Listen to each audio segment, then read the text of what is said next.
नमस्कार मित्रांनो, मी स्वाती तोरसेकर एशा पृथ्वीमध्ये तुमचं स्वागत करते. इराण आणि अमेरिका यांच्यामधल्या युद्धामध्ये इस्रायल आहे आणि नाही दोन्ही आहे. म्हणजे त्यांच्यामधला जो तह होतोय त्याच्यामध्ये इस्रायल आहे का नाही याचा उल्लेख नसला तरी देखील लेबनॉन मधलं युद्ध थांबलं पाहिजे असा आग्रह इराण धरतो. याचा अर्थच इस्रायलनी लेबनॉनवरती ह्याच्यानंतर हल्ले करू नयेत म्हणून ते प्रयत्नशील आहेत असं दिसतं. पण याच्याच जोडीला आता अमेरिकेचे अध्यक्ष डोनाल्ड ट्रम्प यांनी एक नवा बूट काढलाय आणि हा बूट काय आहे तर ते असं म्हणतात की मध्य पूर्वेतल्या देशांनी तुम्ही आता अब्राहम अकॉर्ड तुम्ही सही करा, त्याच्याशिवाय काय इराणचा तह मी करणार नाही. म्हणजेच एकदा जी काही शेपूट पाचरीत पकडले त्यांनी मध्य व पूर्वेतल्या देशांची, ती ट्रम्प सहजासहजी सोडायला तयार नाही.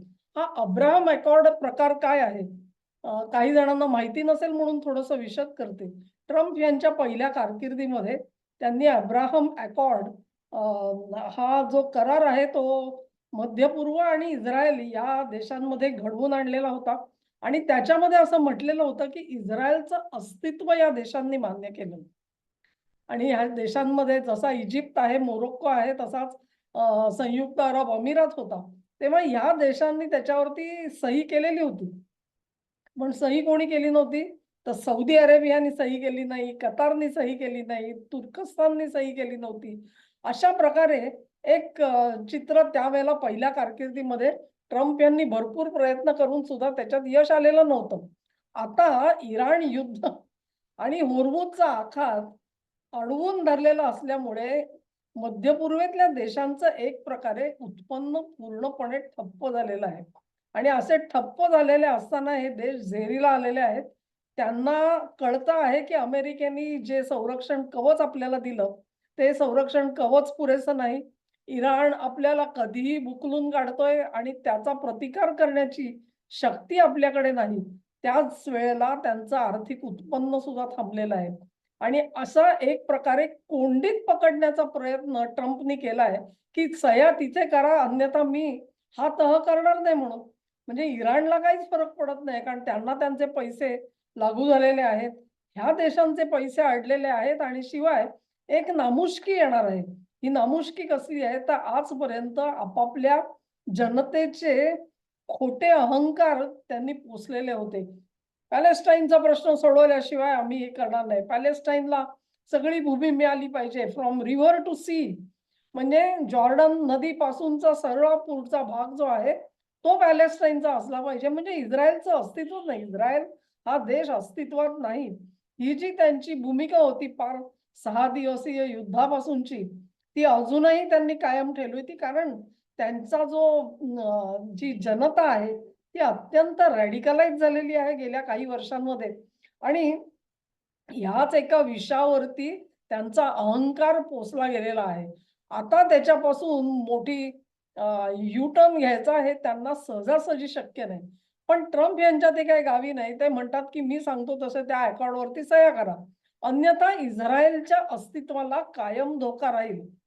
मला हे कळत नाही, की समजा आज कोणी अकॉर्डवर सह्या केल्या आणि नंतर काही दिवसांनी त्यांनी त्याच्यातून अंग काढून घेतलं, तर ट्रम्प काय करणार आहेत?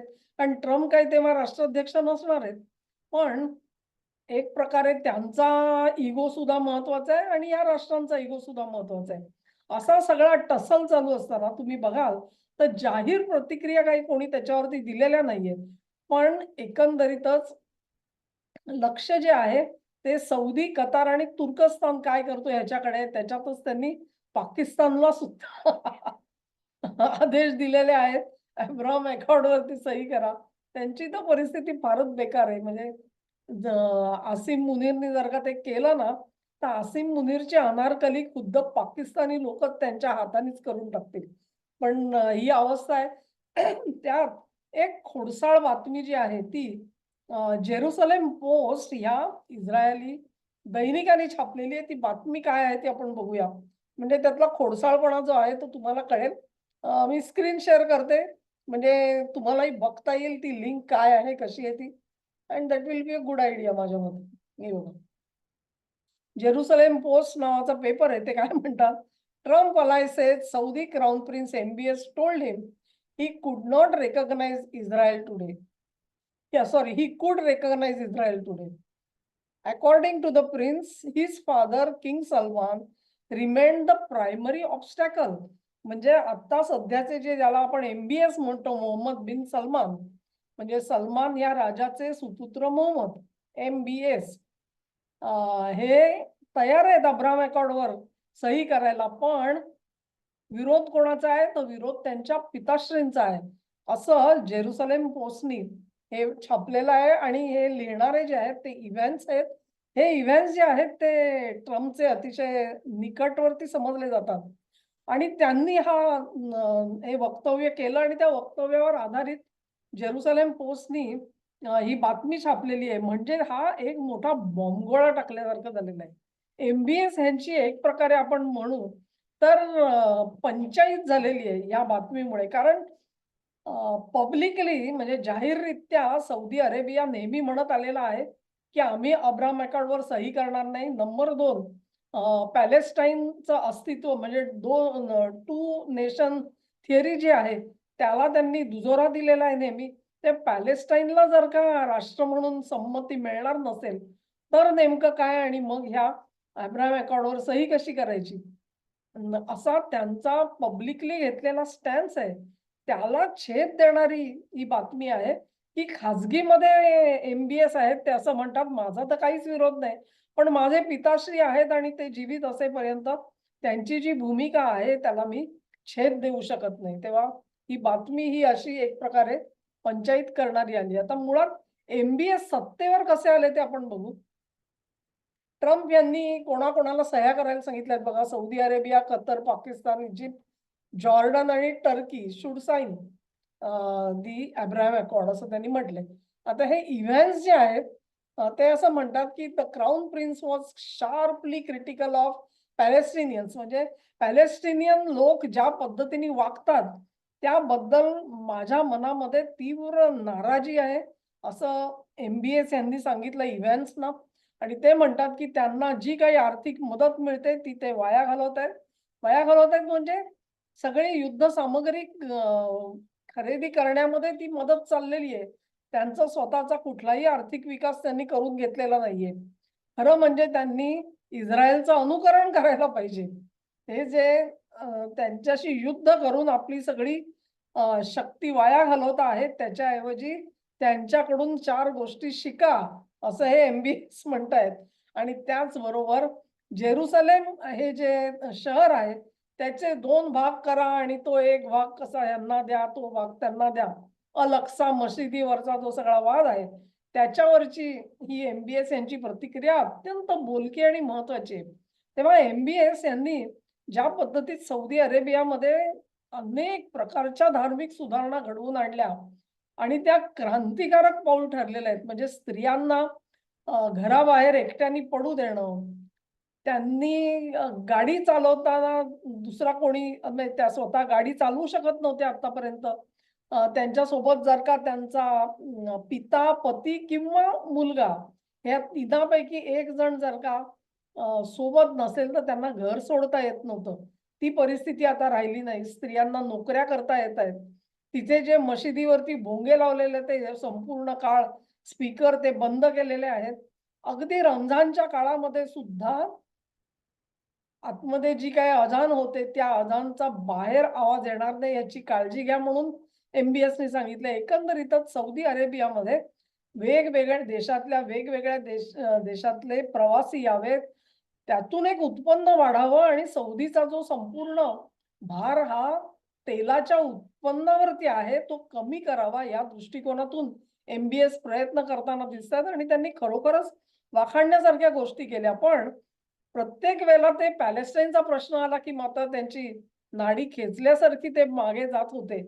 आणि त्याचं कारण आता या इव्हॅन्स यांच्या रिपोर्टमधून उघड झालंय असं आपण सहज म्हणू शकतो. तुम्ही जर का आठवून बघायला इतिहास 2017 साली हे सत्तेवरती कसे आले, तर त्यांच्या अगोदरचा जो होता मोहम्मद बिन नैफ याला बाजूला केला गेला, त्याला तुरुंगात टाकलं गेलं आणि त्यानंतर MBS यांनी हातामध्ये सूत्र घेतली. तो जो नैफ आहे तो अजूनही तुरुंगामध्ये आहे. त्याच्यावरचे काही चार्जेस आता ड्रॉप केले गेलेले आहेत, परंतु त्याची सुटका मात्र झालेली नाही. एमबीएसच्या हातात अजूनही सत्ता आहे. त्याचबरोबर आणखी एक राजपुत्र होता मनसूर बिन मुकरीन. हा क्राऊन प्रिन्स मुकरीन बिन अब्दुल अझीजचा मुलगा. हा अचानक 2017 मध्ये त्याचा मृत्यू झाला आणि तो एका विमान अपघातामध्ये सापडला यमनच्या बॉर्डरवरती. असं म्हटलं जातं की त्याचं हेलिकॉप्टर तिथे क्रॅश झालं, पण त्याच्या मागे सुद्धा एमबीएस होता आणि त्याचे जे एक फोर्स आहे त्या फोर्सनी हा अपघात घडवून आणला असा संशय व्यक्त केला जातो. तेव्हा एमबीएस सत्तेवरती आले ते देखील असा राजवाड्यामधला ज्याला आपण म्हणतो सत्ता हाती घेण्याचा रक्तरंजित प्रकार, त्या मार्गाने ते सत्तेवर आले असं म्हटलं जातं. पण आजच्या घडीला त्यांची जी धोरणं आहेत, इतर धोरणांना त्यांच्या वडिलांनी साथ दिली आहे, पण पॅलेस्टाईन बाबतीत माझे वडील माझं ऐकत नाहीत असं एमबीएस यांनी इव्हॅन्सला सांगितलं आणि मी अजून तरी त्याचा त्यांनी प्रतिकार केलेला बघितला नाही. त्यामुळे आजपर्यंत ही गोष्ट जी आहे ती अनडिस्प्युटेड राहिलेली आहे. तेव्हा त्याला महत्त्व आहे. अशा प्रकारे एक मी म्हणेन की अ, थोडा डिस्कॉर्ड दिसून येतो. हे सगळे जे देश आहेत त्यांनी एकत्र येऊन ट्रम्पना मागे पाऊल टाकण्यासाठी जोर लावण्याच्या ऐवजी या बातमीमुळे एमबीएस यांची जी पोझिशन आहे ती अरबी जगतामध्ये खळबळ माजवणारी आहे आणि उरलेल्या देशांना सुद्धा विचार करावा लागेल. कदाचित तेही असेच कुठे वक्तव्य त्यांनी केलेली असतील खाजगीमध्ये, तर ती वक्तव्य सुद्धा अशीच पब्लिकली बाहेर आणली जातील का याची भीती सतत या लोकांच्या आता मनात राहील. तेव्हा अब्राहम अकॉर्ड त्यांनी सही करावी त्याच्यावर ह्याच्यावरती ट्रम्प जितके आग्रही आहेत आणि ते किती आग्रही आहेत हे या बातमीतून तुम्हाला दिसून येईल.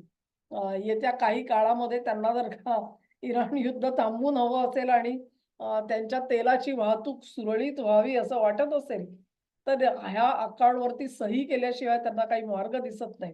ह्या अकॉर्डवर सही करणं म्हणजे पाकिस्तानामध्ये आसिम मुनीरची हकालपट्टी जी आहे, ती तुम्ही 100% होऊन जाईल याची खात्री बाळगा. तेव्हा आसिम मुनीर काहीतरी त्याच्यातून मार्ग नक्की काढतील, पळवाट काढतील मला खात्री आहे.